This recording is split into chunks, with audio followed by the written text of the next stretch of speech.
very contradictory things from the Trump administration. He talks about a possible trade deal with China, but also increased tariffs on China before that deal comes about, lifting sanctions on Russia, while at the same time saying things like this. How about BRICS? You know, the BRICS states, there are like 6 of them, and they were trying to destroy our dollar. They were going to say, you know, they wanted to create a new currency. They probably wanted to use the yuan. China, they wanted to use the yuan. And Biden said, well, this is a tough situation. There's not much we can do about that. We can't help that. I said, oh, we can help it. So when I came in, the first thing I said is any BRIC state that even mentions the destruction of the dollar will be charged a 150% tariff. And we don't want your goods. We don't want to partake. And the BRIC states just broke up. I don't know what the hell happened to them. We haven't heard from the BRIC states lately. But he said that wasn't much we could do about it. There was a lot. It took once, and literally, they said, sir, what about the BRIC states? They're going to take over the dollar, the sanctity of the dollar. They're going to create a new currency to rule the world. I said, no, they're not. They said, yes, they are, sir. They said it. I said, no, they're not. Professor Wolff, BRICS apparently has broken up, according to Donald Trump, despite expanding to Indonesia, among others, being 11 countries now. Talk about your reaction to this in the context of this declining empire, the beginning of the end. Yeah, I was struck by that speech of Mr. Trump's as well, because it's such a wonderful example, not that we need many more, of when he is talking right through his, I don't know what, and I'm going to be polite, just making it up as he goes. The BRICS have broken up. There's not the slightest shred of evidence to suggest it. There are 2 kinds of BRIC membership, full partnership, and then a second category that's a little less. But it's the idea that you're in there for a while and then you'll be lifted up to the full partnership. A full partnership countries, I believe, now number, it's either 9 or 11, and then the other one is either the 11 or the 9. But you put them all together, and that's what you should be doing. It's over 20 countries. So we're not talking 5 or 6, even if he leaves out that those countries, 21, 22, whatever they are right now. Here's a little detail about them, Mr. Trump. They include a majority of the people on this planet. They are the leaders of the majority of people, somewhere between 50 and 60% of the world's population lives in BRICS countries. You know what the percentage of the world's population is that lives in the United States? 4.5%, Mr. Trump. You are a mouse. They are an elephant in terms of population. But wait a minute. That's not the same as economic power. You're right. So let's take a look at that. The United States and its 6 fellow members of the world leader used to be called the G7, the group of 7. When you add up all the total output of goods and services of the United States and the 6 others, and the 6 others, by the way, Canada, Japan, Germany, France, Italy, and Britain. When you put all that together, about 28, maybe 29% of the world's output. You put together the GDP, the gross output of goods and services of the BRICS today. Ready? It's about 38%. It's not even close anymore. The BRICS are a richer block of countries than the United States and its allies are. In other words, what we got used to in the second half of the 20th century, U.S. dominance, isn't there anymore, Mr. Trump. And you know, I'm convinced that what he is doing is a performance even he understands. Yeah, he bloviates and says this nonsense about the BRICS being gone and how Biden was weak and he is strong, an endless repetition that he seems to enjoy each and every time. But this is a fantasy, and somewhere he knows it. Why do I say that? Because he looks at America and says correctly, It's in decline. Oh, he uses blustery words. They don't respect us anymore, or they're laughing at us anymore. Yeah, he has his way of doing it, and he's going to fix it all by putting America first. But forget all that for a moment and just recognize with me that he understands it's in trouble. He's going to blame it all on Mr. Biden. That's cheap politics. He knows that he was as responsible in his time as Mr. Biden was in his, or if he doesn't know it, he should. But now here comes the punchline. Somewhere he understands, and the people around him do too, that the United States lost the war in Vietnam back in the 1970s. They lost the war much later in Afghanistan. Vietnam is run by the North Vietnamese Communist Party and its associates. They were the enemy in 1975. Afghanistan is ruled by the Taliban. They were the enemy when the United States invaded there. We have lost the war in Ukraine. We certainly didn't win the one in Iraq. Wow. The trajectory isn't good. For all of those wars, we dared not, as a nation, tax our people because the opposition to the war would have gone through the roof if Americans had to pay for it, not just with young men and women dying, and not just with all the wasted resources, but with a tax bill on top of it. So they were paid for by printing money, borrowing and printing money. And so now our deficit as a country has gone through the roof, in excess of $1 trillion a year. Our debts as a nation far ahead of our total output of goods and services. So they knew something had to be done. And here again, Mr. Trump was willing to go much further. He took a step back, looked at Europe, looked at the BRICS, looked at the fact that the BRICS are what saved Russia in this war. You want to know why Russia won the war in Ukraine? It's not just that the Russians have a good army. Clearly they do. But it's that they were able to survive the one thing the United States and Europe had to throw at them: the sanctions, the threat of not buying oil and gas from Russia, which turned around and sold it to their BRICS allies. There's the power of BRICS for you. That's why you've lost in Ukraine. And Mr. Trump, give him the credit he deserves, Mr. Trump got it. And he said, we need a change. We are allied with the Europeans against the Russians with their allies, China and India. That means we are, to be blunt, betting on the wrong horse. And he's dropping Canada, Mexico, and Europe, and he's switching, going to try to build a relationship with Russia. None of this may work. Nothing he is doing, and that includes laying off government workers. There's no guarantee these things will work. Not at all. The resistance to them is everywhere. It's happening across this country against the firings, and it's happening in Europe and Canada and Mexico, who don't want to be thrust aside as the United States approaches Russia. The only people who must be smiling as they sip their vodka are the Russians, as they watch the disintegration of their adversary, because this disintegration is provoked by Mr. Trump, who, again, to give him the credit he deserves, understands something has to change, because the trajectory we were on was like being on a train heading full speed into a stone wall. Somebody has to jump up there, do something.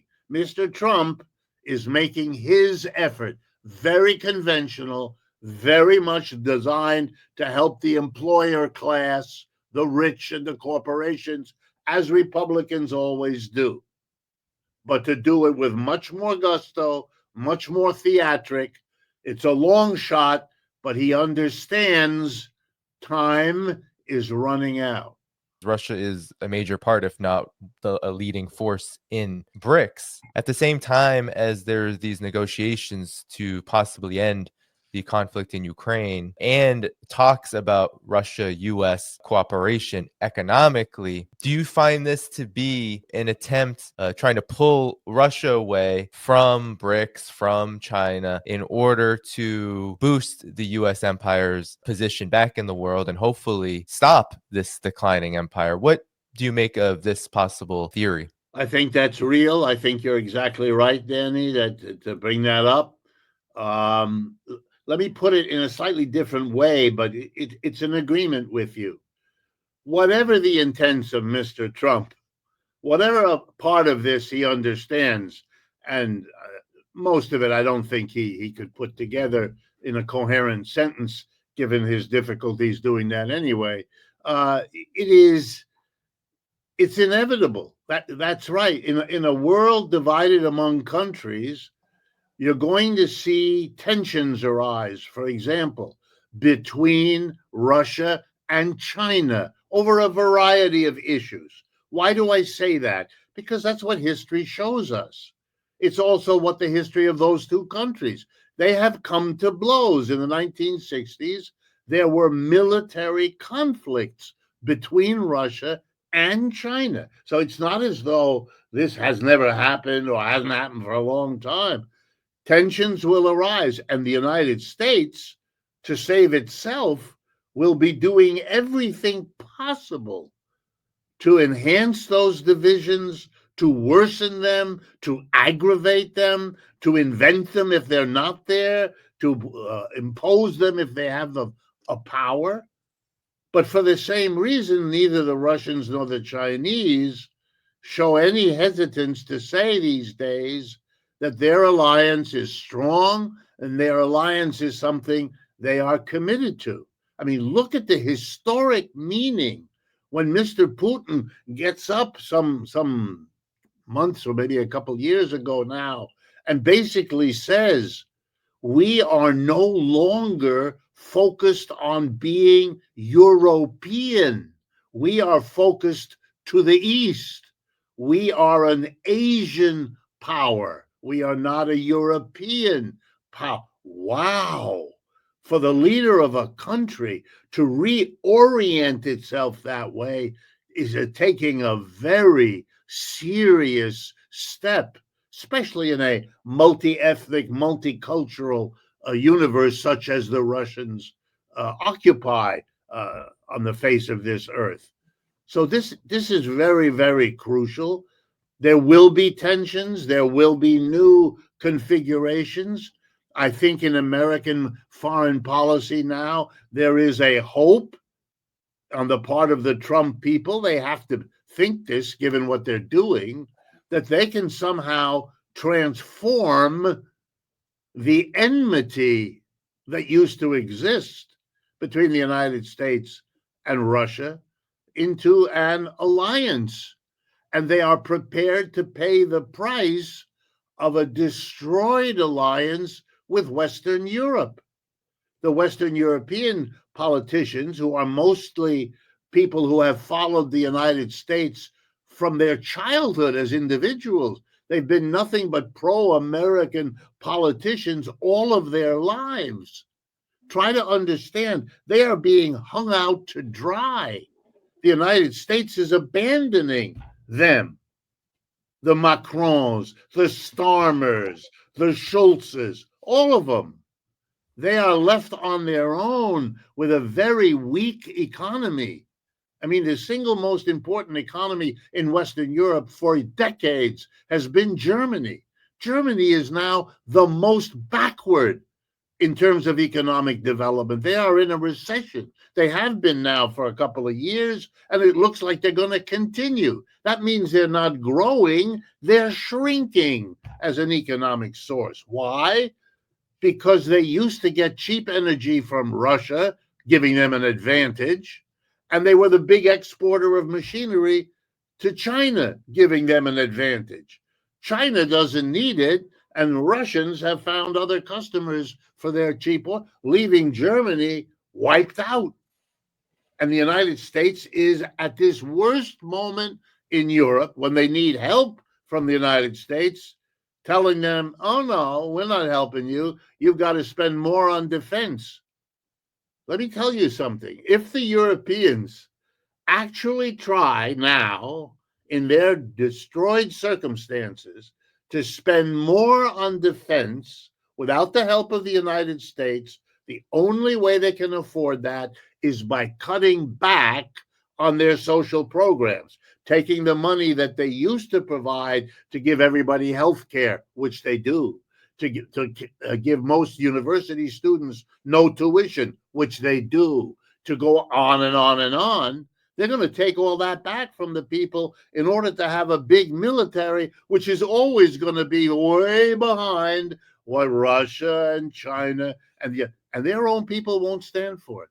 So those politicians are looking at terrible choices, all of which carry immense risks. And why? Because the United States is trying to save itself as it declines and jettisoning the clapboards, throwing away the allies because they need to squeeze more out of them, all under the label of America first. We are watching a disintegrating empire. And as a great writer once said, beware of living in interesting times because the road can get very rocky. We are on a rocky road, and no assurances of Mr. Trump about how the BRICS are broken and they're gone is all hand waving. It's all fantasy, but it's part of a denial. And you know, denial has never been a really good idea as a way to solve your problem. The policy of the Trump administration is obviously what many people call isolationism. Isolationism, on the one hand, looks really strong against Europe, for example. What happened at Munich was an embarrassment. And I don't cry tears, of course, for the European leaders who have so saddled up to an American empire that's crashing and burning. But with isolationism comes isolation, right? So there's this notion that cut off Europe, bully so-called allies, but at the same time, that doesn't necessarily bring the U.S. closer to the adversaries it has named, and then it brings them farther away from those that historically the United States has needed to maintain this empire. It's needed Europe to maintain this empire. So how do you see this working out? It doesn't seem like this exactly is the quote-unquote solution to stave off a declining empire, but rather maybe the only option that it has? I think there's a real choice, and it's the same kind of choice that the United States faces vis-a-vis China. It also, in a way, faces a comparable choice in its relationship with Europe or its allies or the global South. You either are going to try to hold on to your dominance, and by that I mean not just your military strength, but your political influence, your economic wealth, your ideological leadership. You're either going to try to hold on to that dominance by denying that it's under real threat, or you're going to face it. And if you face it, then the only option is to sit down with whoever else is involved, the Chinese, the Europeans, the global South, and try to work out a global architecture, because they're using that word now in Europe a lot, a European security architecture. You have to work out how we're going to live together on this planet. Mr. Trump is everywhere, hitting this one with a tariff, hitting that one with a tariff, with a trade war, taking the canal back, snatching. Look at this behavior. Take a step back, just as a reasonable person. This is a bully. This is an attempt to bully your way through. It's too late for that in this world.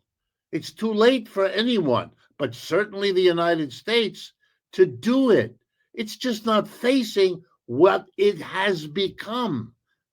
Look, the United States has tried to slow down Chinese growth so they stop overtaking us, as they have on domain after domain.